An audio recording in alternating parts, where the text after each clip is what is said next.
All right, this will be quick. HBAR, Hedera Hashgraph, up 20% today. Oop, now it's 16%. Had a little bit of a pullback. This is an hourly chart. It's Tuesday, November 12th. You may or may not have seen the news, but Canary Capital has filed for an ETF for Hedera. Canary Capital has filed for 4 different ETFs already. We have XRP, they filed in October. Litecoin, also October. Solana, also October. Here in November, Hedera.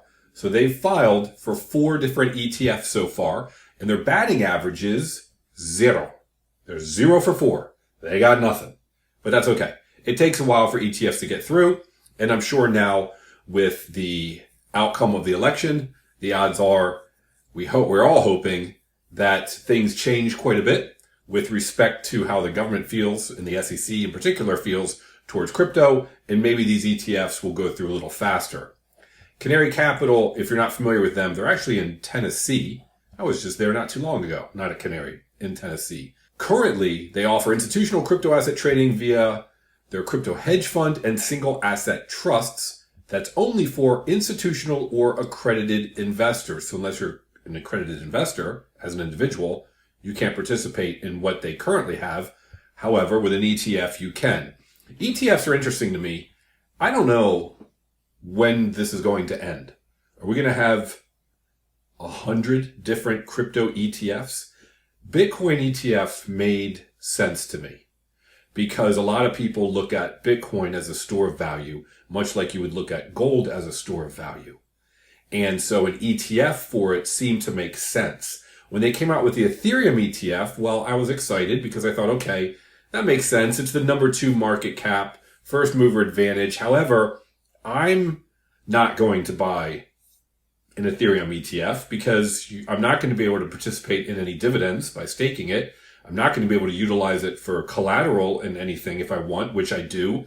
And I'm not going to be able to use it to pay fees throughout with my wallet or whatever I may want to do. So to me, an Ethereum ETF was just not something I would utilize. I see the value of it, obviously, especially with Bitcoin.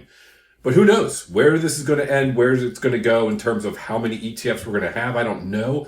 But the fact that Hedera Hashgraph is one of the initial, let's say 10. Let's say initial 10 ETFs. I believe those will be a big deal because you got to believe whichever crypto happens to be the first group of ETFs, that must mean that these investment firms and the institutional investors that they represent see value in it. They're asking for it. I mean, there's a reason they focused on Hedera. There's a reason they focused on Solana. And if Hedera's in that group, because if you notice, look at CoinMarketCap, let's start at the top. First one, Bitcoin's got an ETF. Ethereum's got an ETF. Tether, stablecoin. Solana.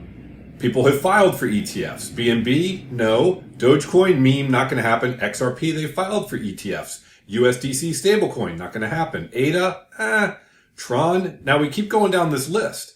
Look how far down this list you have to go. Now, Litecoin, there was one filed for. And then we go all the way down here. Where's Hedera? Hedera is number 41 in terms of market cap. Of course, market cap, circulating coins times current price. But they're way down on the list. So there are ETFs for these larger market cap ones being filed and or already currently available. However, you got to wonder what's going on with Hedera that people are focusing on that. I think that is a big deal and a huge sign for Hedera. That's all I wanted to point out this evening. Have a great day. And as I always say, hope we can all make generational wealth together with crypto. Thanks for watching. Have a great day.